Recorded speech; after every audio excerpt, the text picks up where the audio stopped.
তোমার নেতা আমার নেতা, তোমার নেতা আমার নেতা, আলেম ওলামা যেখানে লিল্লাহে।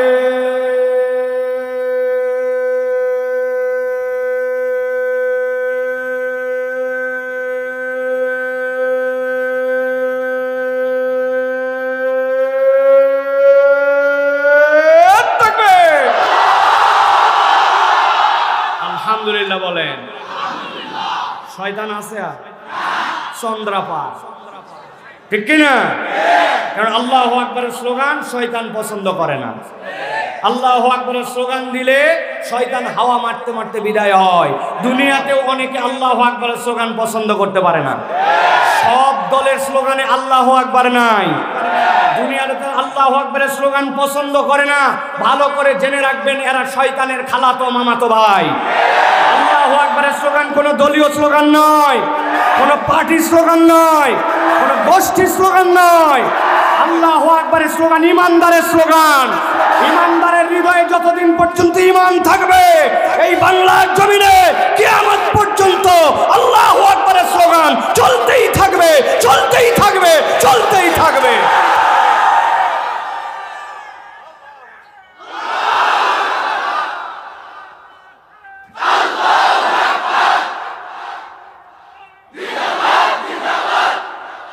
আলহামদুলিল্লাহ বলেন। অলসতা গেছে না ভাই? অনেকে মনে করছিল যাই কি বাড়ি যাই কি না, আর সেইগুলা যাতে যাবে না অন্তত পক্ষে আধা ঘন্টা, ঠিক কিনা? প্রিয় ভাইয়েরা, আজকে জুমার রাত, আমরা দীর্ঘ সময় কথা বলবো না। আপনারা দেখেছেন বাংলাদেশের ভাগ্যাকাশে যে নতুন সূর্যোদয় আমরা দেখতে পাচ্ছি। এই সূর্যোদয়ের পরে কতকগুলি কুচক্রী মহল এই বাংলাদেশে নানান ধরনের ষড়যন্ত্রের জাল বিছায় রেখেছে। তারা নানান সময় নানান নাম নিয়ে আমাদের মাঝে আসতেছে, কিন্তু সবচেয়ে সেনসিটিভ যেটা, সেটি হচ্ছে আপনারা দেখেছেন যে আমাদের চট্টগ্রামে আমাদের একজন মুসলিম আইনজীবীকে সেখানে নির্মমভাবে হত্যা করা হয়েছে। আমরা মুসলমানরা বলেছি, চট্টগ্রামের মানুষ যদি রাগ করে সবাই থুতু ফেলে দিত, অথবা চট্টগ্রামে যত মুসলমান সবাই মিলে যদি ইচ্ছা করে প্রস্রাব করে দিত, তাহলে এই সকল চক্রান্তকারী এবং তাদের বীজ ভেসে চলে যেত। কিন্তু আমরা তাদেরকে শান্ত থাকতে বলেছি। আমরা বলেছি বিচার এখন সরকারের কোর্টে, আপনি ঠিকঠাক মতো ইনসাফ মতো বিচার করেন, কেননা 16-17 কোটি মুসলমান রেফারির ভূমিকায় আপনাদেরকে দেখতেছে। আপনারা যদি ভুল করেন, বাঁশি বাজায়া লাল কার্ড দেখায়া আপনাদেরকেও বিদায় করে দিতে বাংলার তৌহিদি জনগণ সময় নেবে না। এই জন্য আমরা কোনো উগ্রতা দেখাই নাই, আমরা কোনো সম্প্রীতির বাইরে কখনো আসি নাই। আমরা তোমাদের মন্দির পাহারা দিয়েছি মূর্তি পাহারা দেওয়ার জন্য নয়, সম্প্রীতি রক্ষা করার জন্য। কিন্তু আমরা দেখেছি 17 কোটি মুসলমানদেরকে শুধু সবক দেওয়া হয় সম্প্রীতি রক্ষা করো, আর তাদেরকে কেবলমাত্র বলা হয় তোমরা যা ইচ্ছা তাই করো। বেশি দিন ধৈর্যের বাঁধ টিকে থাকবে না। অতএব বাঁধ টিকে রাখতে চাইলে সুষ্ঠুভাবে এই ঘটনার অচিরেই বিচার করতে হবে। আপনারা খেয়াল করলে দেখবেন 47-এর স্বাধীনতা, যেটা আমাদের প্রকৃত স্বাধীনতা, ওই স্বাধীনতা নিয়ে একদল কথা বলে না। বাংলাদেশে আজকে আপনার একটু জমি আছে, আপনি জমিদারিতে আপনার জমিতে আপনার রেজিস্ট্রি হয়। আপনি কি জানেন ওই 47-এর স্বাধীনতার আগে এই বাংলাদেশে শেরে বাংলা একে ফজলুল হক অবিভক্ত বাংলার যখন তিনি প্রধানমন্ত্রী ছিলেন, জমিদারি প্রথা তিনি প্রথম বিলুপ্ত করে আপনার আমার ওই দাদাদের আর এই আমাদের দুই পারের মানুষেরই জমির মধ্যে আমাদের নামটা লিখেছিলেন ওই শেরে বাংলা একে ফজলুল হক। উনি চেয়েছিলেন উভয় বাংলা মিলায় একটা বাংলা হোক। এই জন্য হোসেন শহীদ সোহরাওয়ার্দীর সাথে তার অনেক ধরনের দূরত্ব ছিল, কেননা তিনি মুসলিম লীগ করতেন না। কিন্তু পরবর্তীতে যখন দেখেছেন দাদা বাবুদের হেডাম বেশি, ওরা মুসলমানদেরকে গোনে না, তাদের মধ্যে এক ধরনের বুর্জোয়া এবং তাদের মধ্যে এক ধরনের এলিট ভাব আছে, তখন তিনি নিজের অস্তিত্ব নিজের হেডাম সব কমায় দিয়ে হোসেন শহীদ সোহরাওয়ার্দীর সাথে এক হয়ে 47-এর 14 আগস্ট এই মানচিত্র, যেটি দ্বিজাতি তত্ত্বের ভিত্তিতে গঠিত হয়েছিল, সেই মানচিত্রের আলোকে 71 সালের স্বাধীনতা পেয়েছি। সেই মানচিত্রের আলোকে আমরা ফ্যাসিস্টদেরকে সরাই দিয়ে এখন আমরা একটা অভ্যুত্থান করেছি। সুতরাং যারা 47-এর মানচিত্রকে অস্বীকার করতে চায় তারাই প্রকৃতার্থে এদেশের মধ্যে অন্যায় অনাচার করতে চায়, অপর রাষ্ট্রের ইন্ধনে তারাই এদেশকে অশান্ত করতে চায়, ঠিক না? অতএব চিনে নিতে হবে কে আপনার বন্ধু আর কে আপনার দুশমন। কিচ্ছু জানে না, ইতিহাস সম্পর্কে কোনো ধারণা নাই। তরুণ, এই দেশের ভবিষ্যৎ তোমার আমার হাতে, কেননা মুরব্বীদের বয়স হয়েছে। এখন আমরা যদি আমাদের দেশের পক্ষে না থাকি, আমরা যদি আমাদের দেশের পক্ষে কথা না বলি, তাহলে নিশ্চয় বিপদ কত বড় হবে সেটা আমরা কল্পনাও করতে পারবো না। আপনারা দেখেছেন, গতকালকেও আপনারা দেখেছেন সার্জিস এবং আমাদের প্রিয় হাসানাতকে, তাদেরকে বারবার গাড়ি চাপা দিয়ে হত্যা করার চেষ্টা করা হয়েছে। আপনারা জানলে অবাক হবেন, পৃথিবীতে 3 দেশের গোয়েন্দা, একটা হচ্ছে আমেরিকান গোয়েন্দা। তারা যখন কাউকে টার্গেট করে তখন তাদের টার্গেটের পদ্ধতি হচ্ছে শুট করা। শুট করা মানে কি? কিল করে দেওয়া। তাদেরকে এমন জায়গা থেকে তারা তাক করে, স্নাইপার, আপনি কল্পনাও নিতে পারবেন না, তাদেরকে শুট করে শেষ করে ফেলে।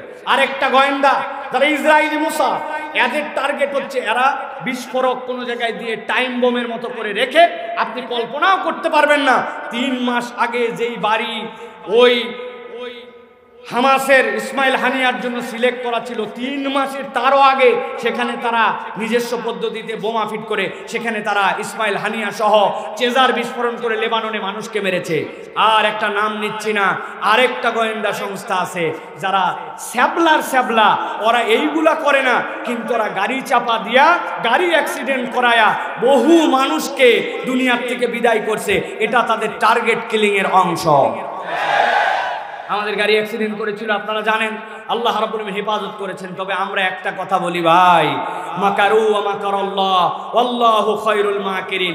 তুমিও কৌশল করো, আল্লাহও কৌশল করেন। আল্লাহ যদি চান তাহলে কখনো আল্লাহর কৌশলের উপরে কারো কৌশল বিজয়ী হবে না। মুসলমানরাই শেষ হাসি ইনশাআল্লাহ হাসবে, ঠিক কি না? কিন্তু তার জন্য তো আমার ভিতরে ঈমান দরকার, তার জন্য তো আমার ভিতরে গেলে হইচই নয়, কোরআনের তালিম দরকার, আমার জীবনে একটা পরিবর্তন দরকার। যেই লোক দাঁড়ায়া মুতে এশার নামাজ না পড়ে ফজর পড়বে না, এখানে এসে স্লোগান দিচ্ছে, বলেন তো এই লোক দিয়ে কি হবে? কি হবে ভাই? কিচ্ছু হবে না। এই জন্য বলবো আমাদের তালিম তারবিয়াত লাগবে, ঠিক না? আমি আপনাদের কাছে নির্ধারিত একটা সূরা থেকে নির্ধারিত একটু কথা বলতে চাই। আশা করি আপনারা আমার কাছ থেকে এর আগে না শুনলে, এই কথা এর আগে এভাবে আপনাদের কাছে উপস্থাপন করা হয় নাই। আমি আপনাদের কাছে সর্বোচ্চ 30 থেকে 40 মিনিট, আর 40 মিনিট কথা বলে ফেলছি, আর 30 থেকে 40 মিনিট আপনাদের সামনে একটু কথা বলতে চাই। শুনবেন তো ইনশাআল্লাহ? আসেন তো ইনশাআল্লাহ? চলেন তাহলে আমরা সমস্বরে একযোগে আমরা বিতাড়িত শয়তান থেকে আশ্রয় প্রার্থনা করে আমরা কোরআনুল কারীমের মধ্যে প্রবেশ করব। একটা জবানও বন্ধ থাকবে না, কাছে দূরে ঘরে বাড়িতে যেখানে মাইকের শব্দ যাচ্ছে সকলেই আমার সাথে একসাথে পড়েন, আউযু বিল্লাহি মিনাশ শাইতানির রাজীম, বিসমিল্লাহির রাহমানির রাহিম, ওয়াতলু আলাইহিম নাবা'আল্লাযী আতাইনাহু আয়াতিনা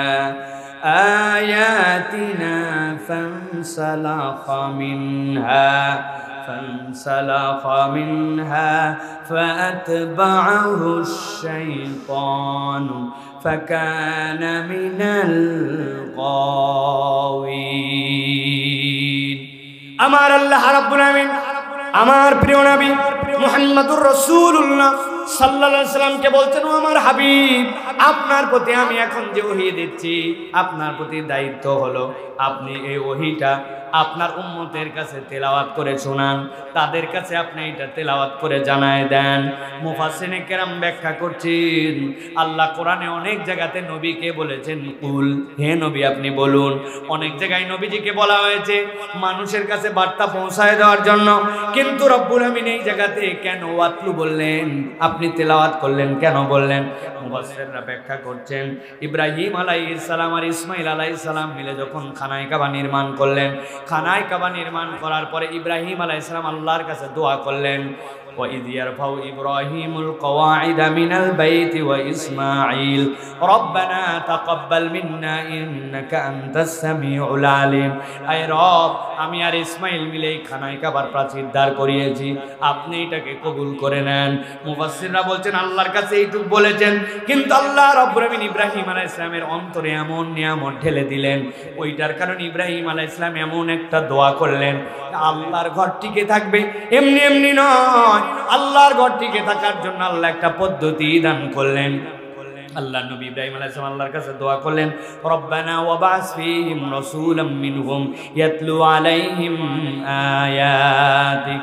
আয় আল্লাহ, আমি আপনার কাছে দোয়া করি আমার উম্মতের মধ্যে থেকে, আমার সন্তানদের মধ্যে থেকে এমন নবী আপনি সেখানে প্রেরণ করেন যেই নবীর কমসে কম 4টা গুণ হবে, ইয়াতলু আলাইহিম আয়াতিকা ওয়া ইউযাক্কিহিম ওয়া ইউআল্লিমুহুমুল কিতাব ওয়াল হিকমা। 1 নম্বর, আপনার আয়াতগুলা তাদের কাছে তেলাওয়াত করবে। আল্লাহ নবী সাল্লাল্লাহু আলাইহি সাল্লাম বলছেন, আমার উম্মত জেনে রাখো, আমি মুহাম্মদ মুস্তাফা সাল্লাল্লাহু আলাইহি সাল্লাম দুনিয়াতে এসেছি অনেক অনেক হাজার বছর আগে আমার পিতা ইব্রাহিম আলাইহিস সালাম দোয়া করেছিলেন। আল্লাহ ইব্রাহিম আলাইহিস সালামের দোয়ার বদৌলতে দুনিয়ার বুকে আমাকে পয়গম্বর হিসাবে প্রেরণ করেছেন। আমি ইব্রাহিম আলাইহিস সালামের দোয়ার ফসল। সুবহানাল্লাহ। আমাদের মধ্যে অনেকের আছে চিন্তা করি এই লোকের জন্য দোয়া করলে কি হবে, এই দোয়াটা আমি করব কি করব না। আল্লাহ আপনার চিন্তার মধ্যে যত বড়ত্ব রাখে তত বড় দোয়াটা আপনি করে দেন। আজকে আপনার দোয়া হয়তো কবুল হয় নাই, আপনি দেখে যেতে পারেন নাই, কিন্তু আল্লাহ আপনার দোয়া কবুল করে আপনার 50 প্রজন্ম পরেও এমন হয়তো নিয়ামত দিবে, আপনি কিয়ামতের ময়দানে জান্নাতে যেয়ে বুঝতে পারবেন যে আপনার দোয়ার ফজলে আল্লাহ এই নিয়ামতটা বান্দাকে দিয়েছিল। এই জন্য দোয়া করতে হিংসা করা যাবে না। আপনার কাছে যতটুকু সুযোগ থাকবে অপরের জন্য দোয়া করবেন। আল্লাহ রাব্বুল আমিন নবীকে বলছেন, গভীর মনোযোগ দেন, ওয়াতলু আলাইহিম, ও আমার হাবিব আপনি তাদের কাছে এই ঘটনাটা বলেন, নাবা আল্লাযী আতাইনাহু আয়াতিনা, আমি আল্লাহর পক্ষ থেকে তাদের কাছে আমার আয়াত দিয়েছিলাম। হযরত আব্দুল্লাহ ইবনে মাসউদ বলছেন, আল্লাহ রাব্বুল আমিন কোন ব্যক্তির কথা নবীকে এখানে বলতে বলেছেন জানো নাকি? তিনি বলছেন মুসা আলাইহিস সালামের কওমে এক লোক ছিল, লোকের নাম ছিল বালাম ইবনে আবার। আল্লাহ নবীকে ওই লোকের কথা বলতে বলা হয়েছে। হযরত আব্দুল্লাহ ইবনে আমর বলছেন না, এখানে উমাইয়া ইবনে আবি সালতের কথা বলতে বলা হয়েছে। ইমাম ইবনে কাসির রাহমাতুল্লাহি আলাইহি বলছেন, লোকের কথা যাকেই বলতে বলা হোক, কিন্তু আল্লাহ এই জায়গাতে এমন 4টা দোষের কথা বলেছেন যেই 4টার কথা কিয়ামত পর্যন্ত যেই মানুষের জীবনে লেগে যাবে, আল্লাহ মূলত তাদের দীক্ষা দেওয়ার জন্য আল্লাহ রাব্বুল আলামিন এই কথা উল্লেখ করেছেন। হযরত আব্দুল্লাহ ইবনে মাসউদ বলছেন, হযরত মুসা আলাইহিস সালামের সময় একজন লোক ছিল যার নাম ছিল বালাম ইবনে আবার। এই লোকটার কোয়ালিটি ছিল, সে যখনই আল্লাহর কাছে যা দোয়া করত সাথে সাথে তার দোয়া কবুল হয়ে যেত। আল্লাহু আকবার। মুস্তাজাবুদ দাওয়া। আমাদের কওমের মধ্যে উম্মতে মুহাম্মাদির মধ্যেও আল্লাহ নবী বলেছেন এরকম অনেক মুস্তাজাবুদ দাওয়া আছে। ইমাম আহমদ ইবনে হাম্বল নিজে একটা ঘটনা বর্ণনা করেছেন। ইমাম আহমদ ইবনে হাম্বল বলেছেন, আমি হাদিস সংগ্রহ করার জন্য মিশরে গেলাম। যাওয়ার পরে এমন শীতের রাত, এশার নামাজ পড়ে আমি যেই না মসজিদের বারান্দায় অপেক্ষা করছি, আজকে তো হাদিসটা আমি নিতে পারি নাই, আগামীকালকে হাদিসটা সংগ্রহ করে তারপরে যাব। শীতের রাত্রে কনকনা শীত, চিন্তা করছেন মসজিদে কোন রকম রাতটা পার করে দেব। মসজিদের মধ্যে বসে আছেন, বসে বসে সকলের নামাজ পড়া যখন শেষ, মসজিদের মুয়াজ্জিন যখন দরজা লাগাইছে, লাগানোর সময় এসে বলতেছে, ও মুসাফির, এই মসজিদে মুসাফিরদের রাত্রে থাকার ব্যবস্থা নাই, আপনাকে মসজিদ থেকে বের হতে হবে। সে চিনে নাই যে এটা ইমাম ইবনে আহমদ ইবনে হাম্বল, দুনিয়ার শ্রেষ্ঠতম মুহাদ্দিসদের একজন। সে চিনতে না পেরে তাকে যেই না বের করে দিছে। ইমাম আহমদ ইবনে হাম্বল দেখেছেন সামনে তাকায় একটা রুটির দোকান দেখা যায়, যেখানে একটু আগুন জ্বলতেছে আমি যাই তো অন্তত পক্ষে শীতের দিনে আগুনের তাপে আশপাশটা গরম থাকবে, ওইখানে যে একটু অপেক্ষা করি, রাতটা তো কোনো রকম পার করতে হবে। যেই না তিনি ওই দোকানে গেছেন, যাওয়ার পরে চুপচাপ বসে আছেন, তাকায় তাকায় দেখতেছেন রুটি বানাচ্ছে, বেলতেছে, সেঁকতেছে, পরিবেশন করছে একটা তরুণ যুবক। কিন্তু লক্ষ্য করে দেখেছেন ঘন্টাখানিক তার দিকে তাকায়া, যতক্ষণ ওই যুবক কাজ করে মুখ কোনো সময় বন্ধও থাকে না, মুখটা শুধু বিড় বিড় বিড় বিড় বিড় বিড় করতে থাকে। অনেকক্ষণ দেখার পরে ওই যুবকও খেয়াল করছে একজন মুসাফির খাবারের অর্ডার করে না, কিন্তু বসে আছে। জিজ্ঞাসা করছে, ওহে মুসাফির, কোথা থেকে এসেছেন, কেনই বা এখানে বসে আছেন? বলেছেন, আমি এসেছি অনেক দূর থেকে ভাই, মসজিদে থাকতে চেয়েছিলাম, থাকার ব্যবস্থা নাই, তোমার ওই উষ্ণতায় একটু রাতটা পার করতে চাই, সকালবেলা আবার আমার কাছে আমি বেরিয়ে যাব। এই কথার হতে হতে একটু মহব্বত তৈরি হয়েছে। সাথে সাথে ইমাম আহমদ ইবনে হাম্বল যুবককে জিজ্ঞাসা করলেন, যুবক, অনেকক্ষণ বসে আছি আর তোমার দিকে তাকায় আছি, আমি একটা কথা তোমাকে জিজ্ঞাসা করতে চাই, কিছু যদি না মনে করো। বলেন মুসাফির। বলে, আমি আসার পর থেকে দেখেছি রুটির খামির তুমি বানাও, রুটিটাও তুমি বেলো, রুটিটাও তুমি সেঁকো, আবার যখন কাস্টমার আসে তার কাছে পরিবেশনও করো, কিন্তু সব সময় তোমার মুখ বন্ধ থাকে না, মুখটা বিড়বিড় করে কি জানি বলতেই থাকো। তুমি কি হাফেজ নাকি কি পড়ো তুমি? বলে, না না মুসাফির, আমি হাফেজ নই, তবে আমি একটা আমল করি, যতক্ষণ আমি থাকি অন্যের সাথে কথা বলতে না হয়, আমি সব সময় কেবল পড়তেই থাকি আস্তাগফিরুল্লাহাল আযীম আল্লাযী আতুবু ইলাইহি লা হাওলা ওয়ালা কুওয়াতা ইল্লা বিল্লাহ। সাথে সাথে যুবক বলতেছে, মুসাফির জানেন আমি যে এই কথাটা বলি সবসময়, এটাতে আমার কি লাভ হয়? বলে, আমি কেমনে জানবো ভাই, জীবনের প্রথম তোমার সাথে দেখা, কেমনে জানবো?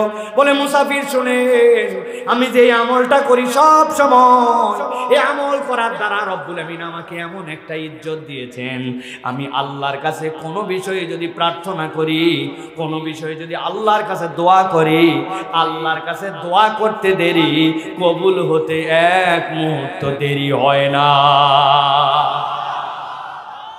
তবে মুসাফির, একটু বাড়াবাড়ি করে ফেলছি, একটু বেশি বলে ফেলছি, একটা বিষয় তবে একটু ভিন্ন। কি বিষয়?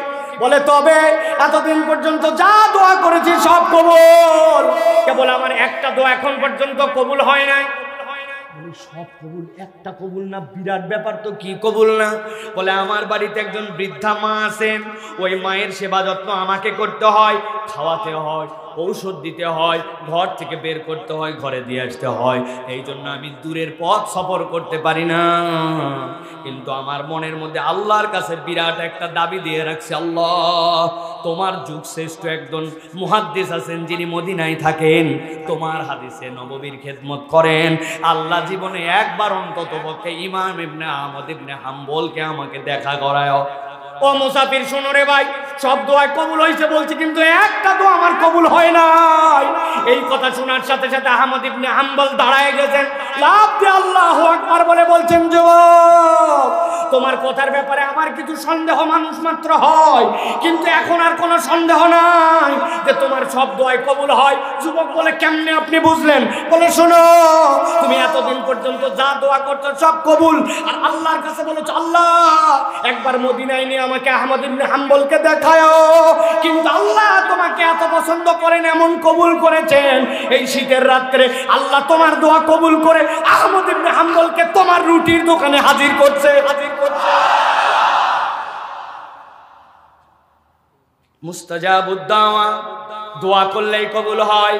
কত কথা বলি, কত গল্প মারি, আজে বাজে কথা বলি, সুযোগ পাইলে ফালতু আলাপ করে, গান শুনি, কিন্তু মুখ দিয়ে আস্তাগফিরুল্লাহাল আযীম আল্লাযী আতুবু ইলাইহি, মেশিন চালাচ্ছি, কাজ করতেছি, আয়রন করতেছি, বাড়ির থেকে বেরিয়ে গেছি, ফিরতেছি, যেদিকেই আপনার চিন্তা থাক, জবটা যদি আপনার মুখের মধ্যে এই তাসবিহগুলা থাকে, আল্লাহর কাছে বান্দাটা জাকিরিন হিসাবে লেখা হয়, আর আল্লাহর বান্দা এরপরে দোয়া করে, দোয়া করার সাথে সাথে বান্দার দোয়া কবুল হয়। হযরত আব্দুল্লাহ ইবনে মাসউদ বলতেছেন, মুসা আলাইহিস সালামের কওমে এরকম একজন লোক ছিল, দোয়া করলেই কবুল হয়। মুসা আলাইহিস সালাম আসার পরে লোকজন আসলো তার কাছে, এসে বলতেছে, আমাদের কওমের মধ্যে একজন লোক আসছে, ঝামেলা তৈরি করতেছে, লোকের নাম মুসা, বালাম, তুমি ওর বিপক্ষে বদদোয়া করো, এই ঝামেলা আমরা রাখতে চাই না সমাজে। উনি বলতেছেন তোমরা যে লোকের কথা বললাম আর যে কোয়ালিটির কথা বললো হলেও হতে পারে নবী, আমি তার বিপক্ষে দোয়া করতে পারবো না। সাথে সাথে লোকজন বলছে বালাম তুমি মনে করছো আমাদের স্বার্থে তোমার কাছে আসছি? জি না, আমরা তোমার স্বার্থে আসছি। কি স্বার্থ আমার? বলে তোমার দোয়া কবুল হলে বলেই না আমরা তোমার কাছে আছি, হাদিয়া তোহফা দেই মিয়া। আর তোমার একই বনের মধ্যে যদি দুইটা বাঘ হয়, মুসারও যদি দোয়া কবুল হয়, সে যদি পয়গম্বর হয়, তোমার কাছে কেউ আসবে নাকি? আর তোমার ভালোর জন্যই বলছে যে বদদোয়া করো। টোপ গিলে নিছে, নেওয়ার পরে দোয়া করে দিছে আল্লাহর কাছে, আল্লাহ মুসা এবং তার কওমকে তুমি ধ্বংস করে দাও। সাথে সাথে আল্লাহ রাব্বুল আলামিন ইলহাম করে দিয়েছেন তার অন্তরের মধ্যে, বালাম নিজের মর্যাদা নিজে নষ্ট করে ফেললি, দুনিয়ায় যতদিন বেঁচে থাকবি আর কখনো তোর কোনো দোয়া কবুল করা হবে না। নবীকে আল্লাহ রাব্বুল আলামিন বলছেন, গভীর মনোযোগ খেয়াল করে শুনেন, ওয়াতলু আলাইহিম নাবা আল্লাযী আতাইনাহু আয়াতিনা ফানসালাখা মিনহা ফাআতবাহু আশ-শাইতানু ফাকানা মিনাল গাওয়িন।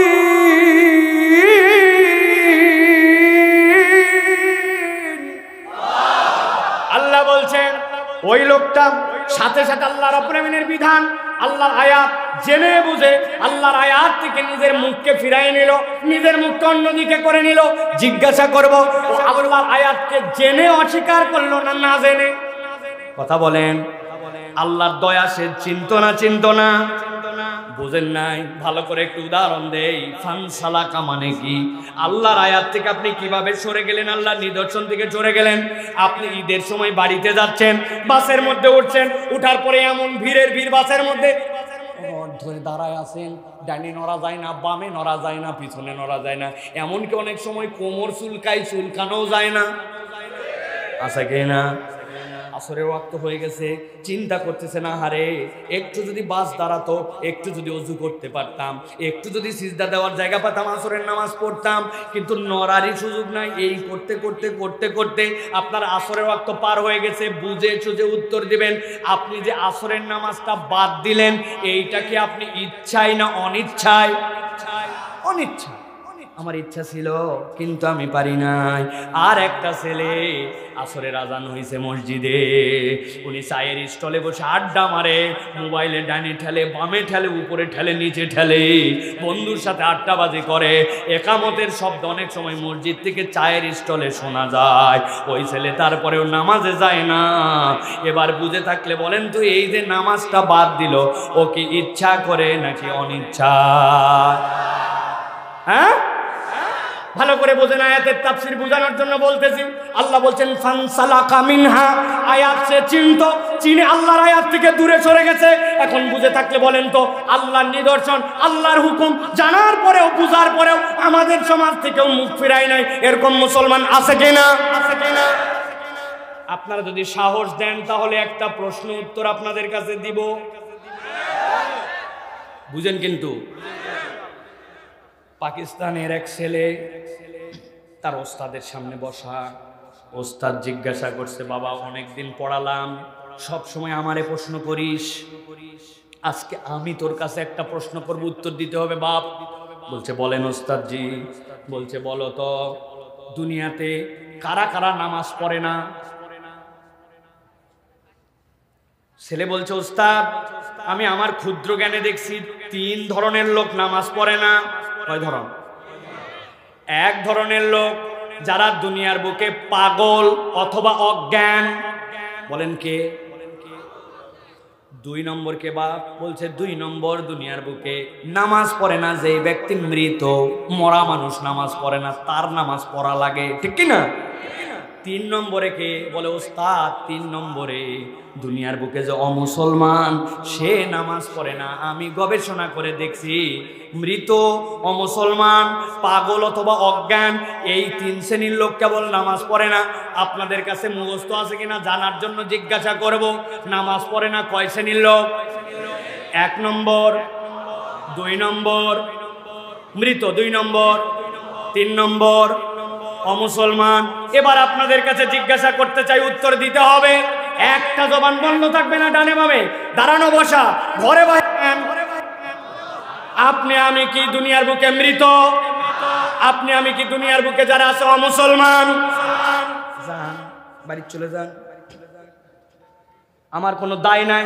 আপনি নিজেই বলছেন আপনি পাগল না, আপনি মৃত না, আপনি অমুসলমান না। এখন যদি নামাজ না পড়েন এই তিনের কোনো একটার মধ্যে, কথা ঠিক কিনা? বুঝে খান, ভালো করে খেয়াল করেন।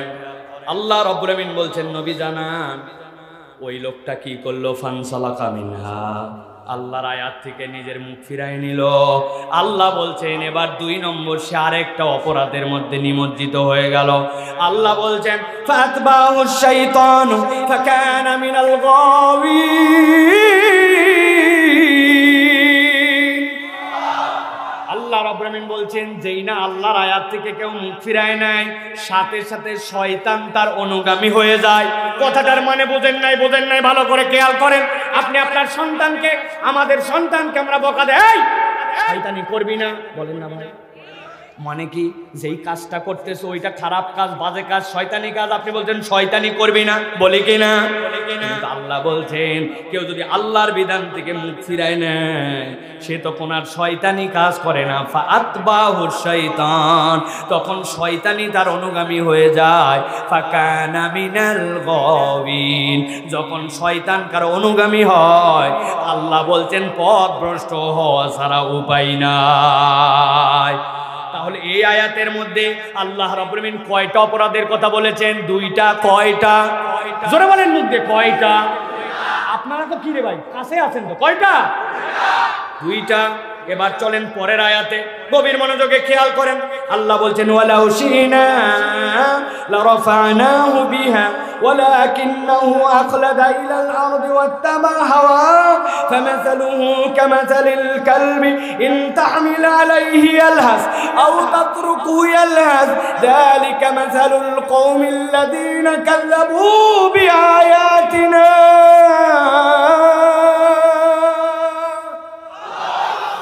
আমার রব্বুল আমিন বলছেন ওয়ালাউ শিনা লারাফানাহু বিহা, যদি আমি চাইতাম সে যদি আল্লাহর বিধানের উপরে থাকতো, আল্লাহর হুকুম মেনে নিত, আমি আল্লাহ তার মর্যাদাটাকে বৃদ্ধি করে দিতে পারতাম। কিন্তু এই কমবক তারও 2টা অপরাধ করলো। প্রথমে অপরাধ ছিল 2টা, এখন আল্লাহ বলতেছেন আরো 2টা। তাহলে টোটাল অপরাধ কয়টা? হয় নাই। হাতগুলো রেডি করেন এরকম করে, বাম হাত নামান তাড়াতাড়ি করে। টোটাল অপরাধ কয়টা? সকল হাত ওঠে না, একসাথে সব হাত ওঠান লাগবে। টোটাল অপরাধ কয়টা? আরেকটা লাস্ট চান্স দিলাম, হাত নামান সবাই। টোটাল অপরাধ কয়টা? আলহামদুলিল্লাহ, ভালো করে খেয়াল করেন। আল্লাহ রাব্বুল আমিন বলছেন 3 নম্বর অপরাধ ওয়ালাকিন্নাহু আখলাদা ইলাল আরদ, ওই বেটা নিরেট দুনিয়াদার হয়ে গেল।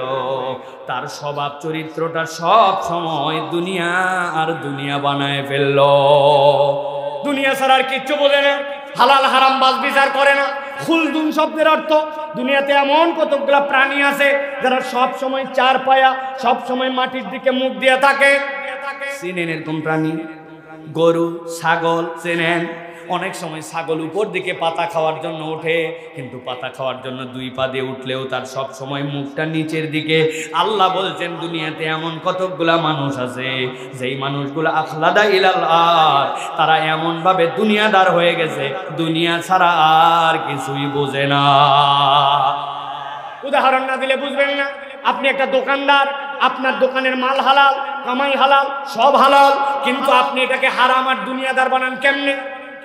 বলছে ভাই আপনার মতো চেনা লোক বলে কেনা দামে দিলাম, আছে না ভাই? কই আপনি আমার বউনির কাস্টমার, সকাল 11টায় 50 নম্বর কাস্টমার কেউ বউনি বলে। চেনা লোক জীবনে দেখেনি কেনা দাম বলে 500 টাকা, আছে কিনা? ও দুনিয়া ছাড়া কিচ্ছু বোঝে না, কেবল দুনিয়ার দুনিয়া। আর এই রকম হারাম অর্থবিত্তের দুনিয়াতে কতগুলা মানুষ আছে বিরাট গরম দেখায়, আছে কিনা? গরম দেখায়। এক বাদশা ছিলেন, যে বাদশার ব্যাপারে নবীজি সাল্লাল্লাহু আলাইহি সাল্লাম দোয়া করেছেন যে সে যদি আমার যুগ পেত সে ইমানদার হয়ে যেত, ভালো বাদশা। তো ওই বাদশার দরবারে একটা শ্বেত হাতি ছিল, সাদা হাতি। সাদা হাতি ছিলেন? খুব রেয়ার, হাজার হাজার লাখ লাখ হাতির মধ্যে একটা সাদা হাতি হয়, পুরা সাদা হাতি। হাতি তো কালো। একদিন বাদশা তার সাদা হাতিটা দেখতে গেছেন, যেয়ে খেয়াল করে দেখেন ছোট্ট একটু একটা ব্যাঙের বাচ্চা। কিসের বাচ্চা? ব্যাঙের বাচ্চা লাফ দিয়ে উঠে হাতির মাথায় লাথি দিয়ে আবার বসে, লাথি দিয়ে আবার বসে। বাচ্চা তো অবাক হয়ে গেছে যে একটা ব্যাঙের বাচ্চা এত বড় প্রাণী হাতির মুখে লাথি দিয়ে বসে। উনি সাথে সাথে ওনার দপ্তরে যায় বসছেন, বসে প্রধানমন্ত্রীকে ডাক দিয়ে বলছেন, প্রধানমন্ত্রী এদিকে আসো, আমার যে সাদা হাতি আছে দেখছি একটা ছোট্ট ব্যাঙের বাচ্চা ওর কপালের মধ্যে লাথি দেয়, এত বড় দুঃসাহস আমার এইরকম জায়গাতে একটা হাতিকে লাথি দেয়, এটা তো সাধারণ ঘটনা নয়। তোমাকে 1 মাস সময় দিলাম, এটার কারণ উদ্ঘাটন করবা, তাছাড়া তোমার ধরের থেকে কল্লা আলাদা।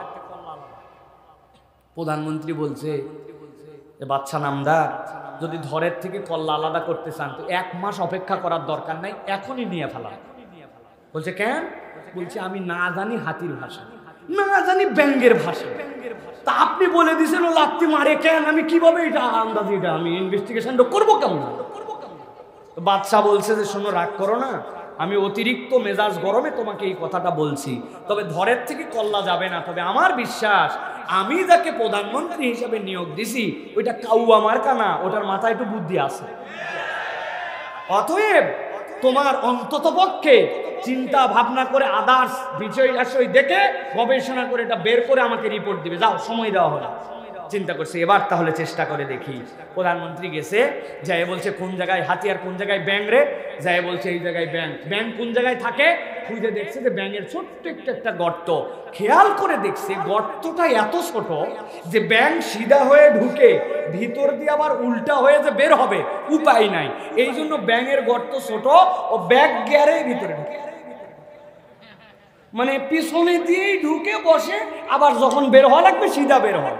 ভালো কথা, তাহলে গর্তের মাপও বোঝা গেছে, ব্যাঙের আকারও বোঝা গেছে। তো এবার ব্যাঙটা সরাতো, ব্যাঙ সরাইছে। ব্যাঙ সরাইয়া দেখে পুরাতন আমলে, সেই সকল সুলতানি আমলে মানুষের এরকম শুকনা টাকা ছিল না, আগে মানুষের পয়সা ছিল, আর পয়সার মধ্যে একটু ফুটা থাকতো, ব্রিটিশের ফুটা পয়সা, দেখছেন না? ওই রকম একটা পয়সা ব্যাঙের গর্তের মধ্যে রাখা আছে। ব্যাঙ যখন ব্যাগ গিয়ারে ঢুকে ব্যাঙের পাছাটা পয়সার উপরে পড়ে। প্রধানমন্ত্রী বলছে আমার গবেষণা শেষ, চিন্তা ভাবনা যা করা লাগবে করে ফেলছি।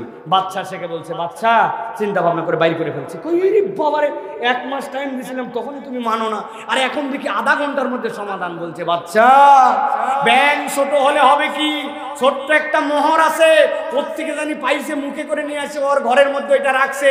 ব্যাগ গিয়ারে যখন বসে ঠিক মতো শুতেও পারে না, পাছাটা ওর উপরে পড়ে, টাকার গরমে হাতির মুখে লাথি মারে।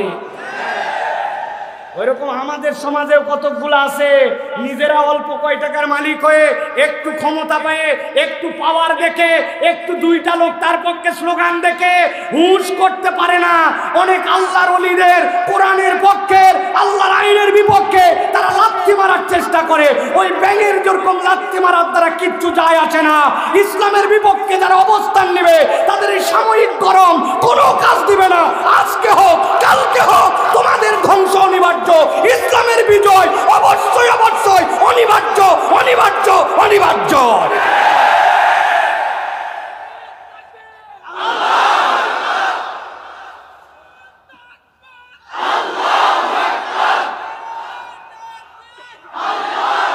ভালো করে খেয়াল করেন, আল্লাহ রাব্বুল আমিন বলছেন অপরাধ নম্বর 3 তাহলে কি?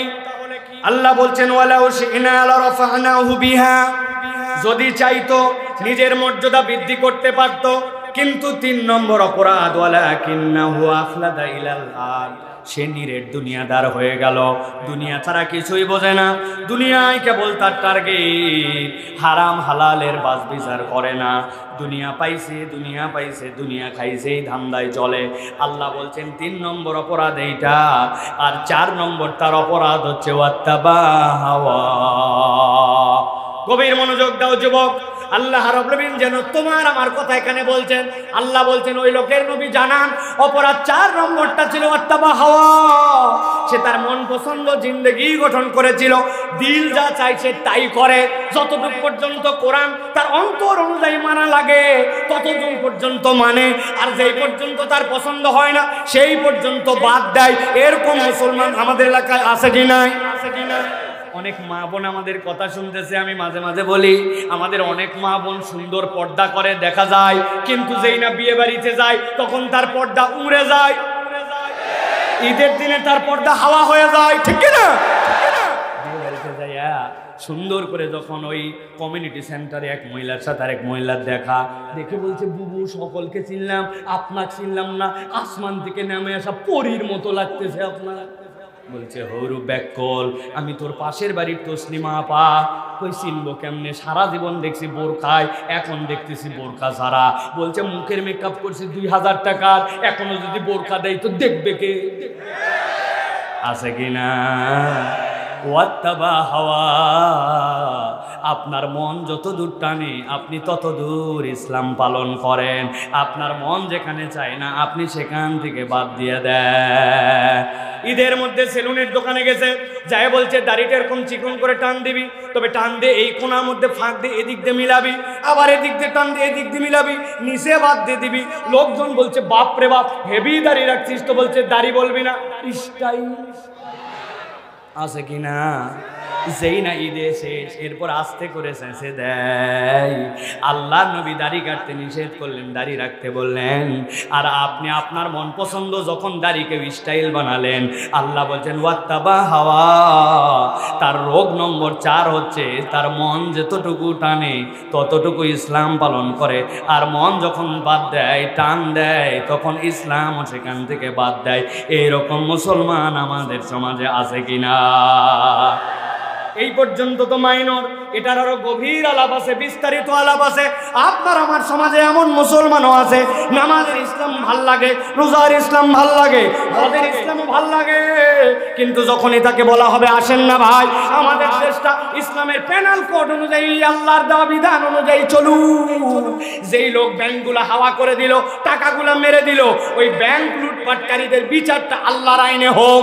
যেই লোকেরা রাস্তা বানানোর কথা ভালো পাথর দিয়া দিছে, ওই জায়গায় খোয়া, যেই জায়গায় দেওয়ার কথা সুন্দর সুন্দর বিটুমিন, ওই জায়গায় দিছে পোড়া মোবাইল আর কেরোসিন, যেই জায়গায় দেওয়ার কথা মোটা মোটা রড, ওই জায়গায় দিছে। আপনারা এখনো ভুলের মধ্যে আছেন ভাই। বাঁশ দেয় নাই, বাঁশ দেয় নাই, দিছে কঞ্চি। বাঁশেরও একটা দাম আছে ওদের কাছে, ওরা কঞ্চি মারছে, ঠিক কিনা? কিন্তু বলা হলো আসেন তাদের বিচারটা আল্লাহর আইন অনুযায়ী করা হোক। সাথে সাথে দাড়িওয়ালা টুপিওয়ালা উনিও তখন বলবে ওইগুলা 1450 বছর আগের মামলা, ওইগুলা এখন আমাদের সমাজে আসলে চলে না। এই কথা যদি বলে তাহলে ওই লোক আল্লাহর কাছে বেঈমান মুরতাদ হিসাবে কিয়ামতের দিনে উঠবে, ওর নামাজ রোজা হজ যাকাত কাজ দিবে না, ঠিক কিনা? আপনাদের এলাকায় আছে কিনা? বহু এলাকায় এরকম মুসলমান আছে, ওয়াত্তাবা হাওয়া, অন্তর অনুযায়ী এত বড় দাড়ি, জুব্বা এত বড় বড়, আসরের নামাজের পরে পান খায়, খিলাল করতে করতে মহল্লায় ঢোকে। ভাই 1000 টাকা একটু হাওলাত দেওয়া যাবে? হাতে টাকা নাই। বলছে ছেলেটাকে ডাক্তার দেখানো লাগবে, বড় বিপদে আছে ভাই, 1000 টাকা দেওয়া যাবে? দেখ বললাম হাতে টাকা নাই। বলছে মুরব্বী আপনি ভুল বুঝছেন, আজকে মঙ্গলবার 1000 টাকা দিবেন, আগামী শুক্রবার আল্লাহ বাঁচালে 1250 টাকা রিটার্ন দিব। বলছে ব্যাক কলকাতাকার, মানুষের হাতের টাকা থাকে নাকি? বাড়ির চল। বাড়িতে নিয়ে চলে গেছে। বাড়িতে যাওয়ার পরে বলছে 1000 টাকা নে, তবে লাগলে আরো দেওয়া যাবে, তোর শাশি ওই ব্যবসা করে, তবে যা করবি তাড়াতাড়ি কর, ছোট দিনের বেলা মাগরিবের আজান হচ্ছে, আমি যাই কিন্তু জামাতে নামাজ ধরবো। আসরের নামাজ পড়ে আসি, দাদনে সুদে টাকা লাগায়া মাগরিবের নামাজ আবার জামাতে ধরতে যায়। দাড়ি টুপিওয়ালা এরকম মুসলমান নামদারি কতগুলা মুনাফিক আমাদের সমাজে আছে না? না, ভালো করে বুঝে নেন। আমার রব্বুল আমিন বলছেন ওয়াত্তাবা হাওয়া, আমি রব্বুল আমিন বললাম সে তার অন্তর যতটুকু চায় ততটুকু ইসলাম পালন করে, তাহলে অপরাধ হচ্ছে 4টা। 1 নম্বরে আল্লাহ বলতেছেন, আল্লাহ আয়াত দিলেন, আল্লাহ বুঝ দিলেন, কিন্তু বুঝে শুধু আল্লাহর বিধান থেকে মুখ ফিরায় নাই। আল্লাহ বলছেন মুখ থাকবে, মিথ্যা থাকবে না, ও মিথ্যা বাদ দেয় না। মুখ থাকবে, গালি থাকবে না, গালি বাদ দেয় না। মুখ থাকবে, গীবত থাকবে না, গীবত ছাড়া চলাফেরা করে না। আল্লাহ বলছেন 2 নম্বর অপরাধ, ফাতবাউর শয়তান, শয়তান তার অনুসারী। 3 নম্বর অপরাধ, দুনিয়াদার দুনিয়াদার, নিরেট দুনিয়াদার, হালাল হারাম কিচ্ছু চেনে না, কেবলমাত্র দুনিয়া হাসিল করতে চায়। আর 4 নম্বরে মন পছন্দ জিন্দেগি গঠন করে। আল্লাহ বলছেন এবার নবী আপনি জানাই দেন, ফামাসালুহু কামাসালিল কালব। এই লোক আর এই চরিত্র যাদের, আল্লাহ বলছেন আল্লাহর কাছে এরা হচ্ছে কুত্তার মতো। কার মতো? মুখ দিয়ে বলেন কার মতো? আরেকবার বলেন। আল্লাহ বলছেন ফামাসালুহু কামাসালিল কালব। আল্লাহ বলছেন এরা কুকুরের মতো। কার মতো? জিজ্ঞাসা থাকবে হুজুর নিশ্চয় কুত্তা বিরাট খারাপ প্রাণী না, বিরাট বড় বাজে প্রাণী, বিরাট বড় নাপাক প্রাণী, এই জন্য আল্লাহ কুত্তার মতো বলছেন? জি না, অনেক মানুষের থেকে কুত্তা স্বভাব চরিত্রে কৃতজ্ঞ। আপনি ঠিক বললেও ঠিক, না বললেও ঠিক। আমি চা খেতে বসছি আমার মহল্লার দোকানে, আমার হাতে চা, চিন্তা করছি উপর থেকে ঝুলন্ত বিস্কুট একটা আছে, দেখি এনার্জি বিস্কুট, বললাম এটা বিস্কুট দাও।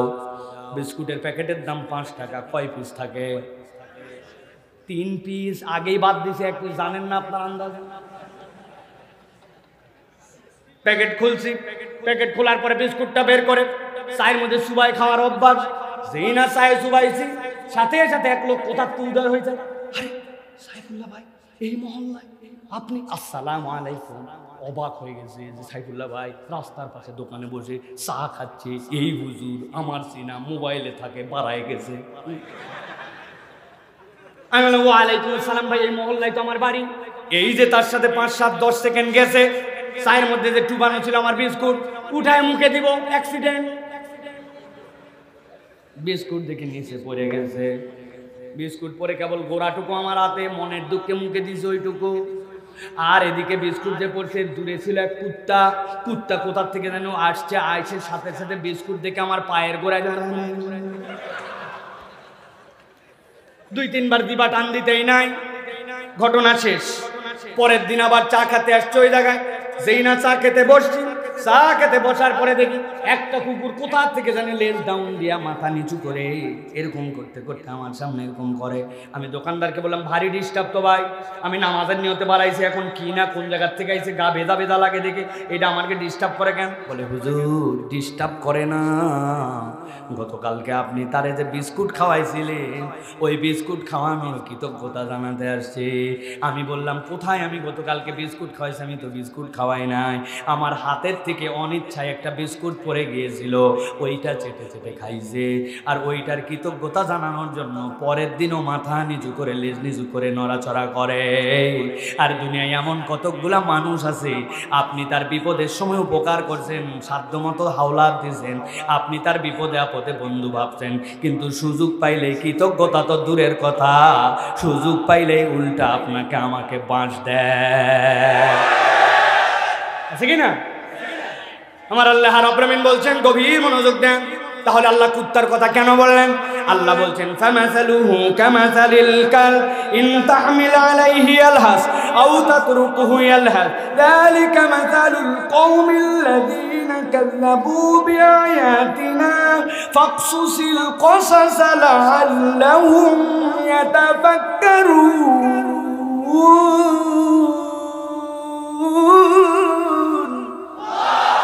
আমার রব্বুল আমিন বলছেন কুকুরের উদাহরণ এমনি দেই না, হে নবী আপনার উম্মতকে জানান, ইন তাহমিল আলাইহি আলহাস, কুকুরের পিঠে কেউ বোঝা চাপায় না, কিন্তু যদি বোঝা দেওয়া হয় তাও কুকুর হাঁপায়।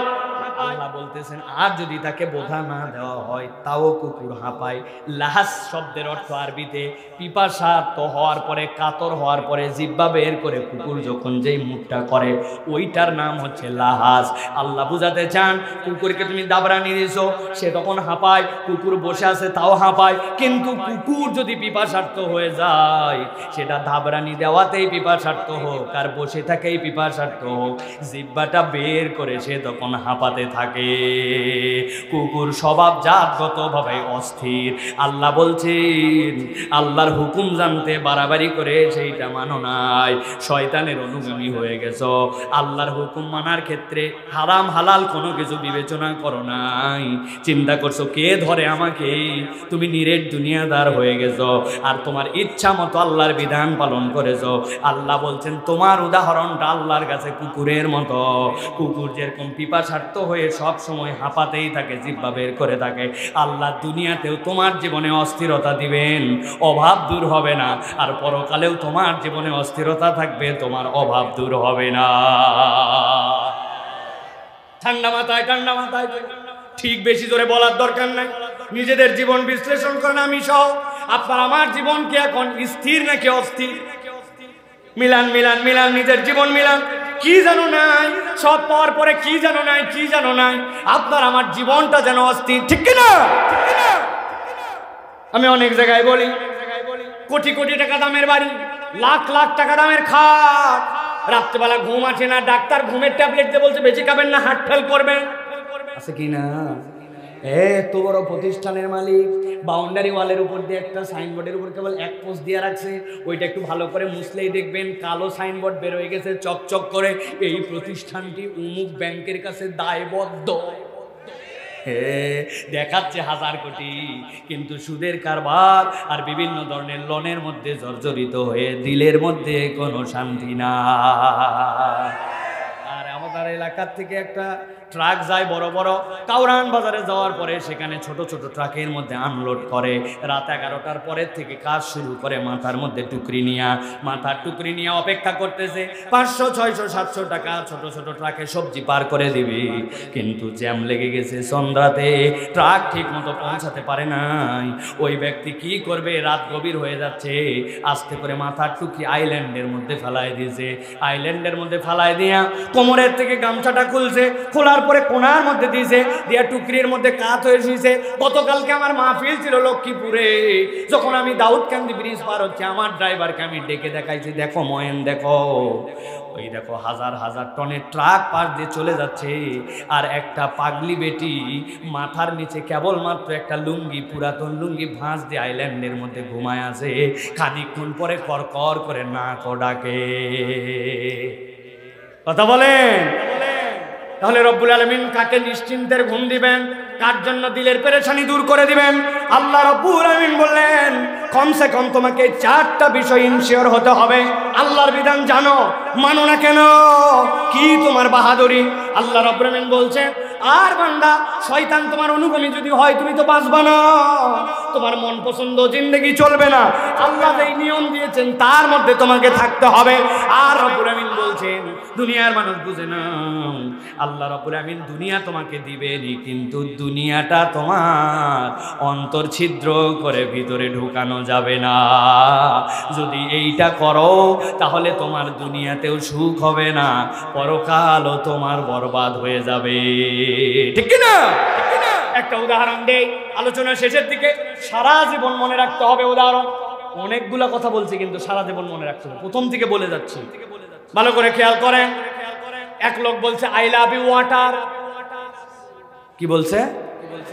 লোকজন বলছে বেকুবের বেকুব, দুনিয়ার লোক বলে আই লাভ ইউ ওয়াইফ, তুই ওয়াটার কি রে? বলতেছে আমি জেলে নৌকা চালাই নদীতে পানিতে, মাছ ধরি পানিতে, জাল মারি পানিতে, পানি না থাকলে আমার খাবার নাই, পানি না থাকলে আমার নৌকা নাই, পানি না থাকলে আমার মাছ নাই, আই লাভ ইউ ওয়াটার। এক লোক বলছে ঠিকই তো বলছিস, যেহেতু তুই পানিকে ভালোবাসিস তাহলে দুনিয়ার নিয়ম ভালো যে বাসে তার সাথে তার মিলন হওয়া লাগে, ঠিক কি না?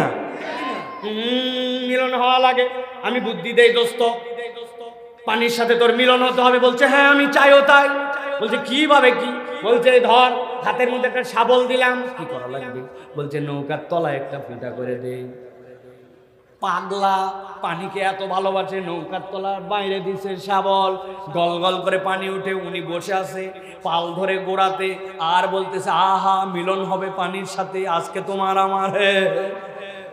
বুঝে থাকলে বলেন তো ভাই, নৌকার তলা ফুটা করে দিয়া গল গল করে নৌকাতে পানি উঠে আর পানি পছন্দ করে, সে যে বলতেছে তার মিলন হবে, আসলে মিলন হবে না ডুবন হবে, মিলন হবে না পতন হবে। ভালো করে মনে রাখবেন যে আল্লাহ আপনাকে আমাকে শিখিয়েছেন, রব্বানা আতিনা ফিদ দুনিয়া হাসানা ওয়া ফিল আখিরাতি হাসানা ওয়া কিনা আযাবান নার। এই দুনিয়ার মানুষ, দুনিয়া তোর লাগবে, আমি আল্লাহ তোকে শিখালাম, তবে মনে রাখবেন আপনার যে দিল আছে, আপনার যে অন্তর আছে, ওই অন্তরটার বাইরে আপনার ঘেরাও থাকবে একটা। আপনি যদি অন্তর ফুটা করে দেওয়ার মধ্যে দুনিয়া ঢুকান, আপনার দুনিয়াও বরবাদ, আখিরাতও বরবাদ। আমার কথা শেষের দিকে আল্লাহ রাব্বুল আমিন বলছেন ওয়াতলু আলাইহিম, মনে আছে নবী আপনি তেলাওয়াত করেন। এবার আল্লাহ বলছেন ফাকসুসিল কাসাসা লাআল্লাহুম ইয়াতাফাক্কারুন, আপনি এই ঘটনাটা বলে দেন, আশা করা যায় এই গল্প থেকে আপনার উম্মত উপকার পাবে, চিন্তা করবে। ও আমার ঢাকার মুসলমান, এত বড় মজমা, এত মানুষ এত সময় ধরে বসে আছেন, আমার ভাইরা 2 ঘন্টা ধরে দাঁড়ায় আছেন। আপনি যদি এই আয়াতের মুখাতেব আপনাকে মনে করেন লাআল্লাহুম ইয়াতাফাক্কারুন, তাহলে আজকে যে আমাকে ধীর স্থির ভাবে চিন্তা করতে হবে। সাইফুল্লাহ ভাই এত কথা বলল, কোরআন থেকে কি চিন্তার বিষয় এখানে আমার আছে? আমার জীবনটাকে আমি আমার ইচ্ছায় নাকি আল্লাহর ইচ্ছা চালাই? আমি কি নিরেট দুনিয়াদার, দুনিয়া দুনিয়া দুনিয়া করে পাগল হয়ে গেছে কিনা? আর আমি জেনে বুঝে আল্লাহর হুকুম বোঝার পরেও আমি অমান্য করতেছি কিনা? আল্লাহ বলছেন আশা করা যায় আপনার উম্মত এখান থেকে শিক্ষা নিবে, ঠিক কিনা? অতএব প্রিয় ভাইরা, আল্লাহ শেষ আয়াত আরো দীর্ঘ কথা বলেছেন। আল্লাহ বলছেন সামাসালাল কওমুল্লাযিনা কাযযাবু বিআয়াতিনা ওয়া আনফুসাহুম কানু ইয়াজলিমুন, তবে তাদের কাছে বলে লাভ নাই, ওরা যারা আপনার আয়াত অস্বীকার করে, ওদের কাছে বলাও যা না বলাও তাই। আল্লাহ বলছেন ওরা নিজের আত্মার উপরে জুলুমকারী। আমরা যেন নিজের আত্মার উপরে জুলুম করে আমরা যেন বেঈমান মুসলমান না হই, আমরা যেন নামকাওয়াস্তে মুসলমান না হই, আমরা যেন ঈমানের উপরে বলবৎ থেকে আল্লাহর বিধানগুলা নিজের জীবনে পূর্ণভাবে পালন করতে পারি। রাজি? হাত তোলেন সকলে, রাজি? আল্লাহর জন্য হাত তোলেন, রাজি? তাহলে শপথ করেন যে আমরা যে রাজি, আমরা কি মিথ্যা বলে না মিথ্যা বাদ দিয়া? বলেন, মিথ্যা ছেড়ে না ধরে? মুখের মধ্যে গালি দিয়ে না গালি বাদ দিয়া? গালি দিয়ে না গালি বাদ দিয়া? গীবত করে না গীবত বাদ দিয়া? পিছনে যারা হাত তোলেন কি ভাই ভয় লাগে? নামাজটা কি পড়ে না ছাড়ে? বুঝে বলেন, বুঝে বলেন, পড়ে না ছাড়ে? হ্যাঁ, শুধু জুম্মার নামাজটা পড়ে, তাই তো? আল্লাহ কবুল করুক, সোজা করেন, সোজা। এবার একটা শপথ করতে চাই, এই মাদ্রাসা, যে মাদ্রাসার আজকে হাজার হাজার আপনারা মাহফিলে মানুষ আসছেন, এই মাদ্রাসাটা এলাকার জন্য বড় হোক, এটা আপনার আমার নাজাতের ওসিলা হোক, চাই? চাই? আমরা তাহলে এই মাদ্রাসার জন্য কখনো বিরোধিতাকারী হব না। বলেন আল্লাহুম্মা আমিন।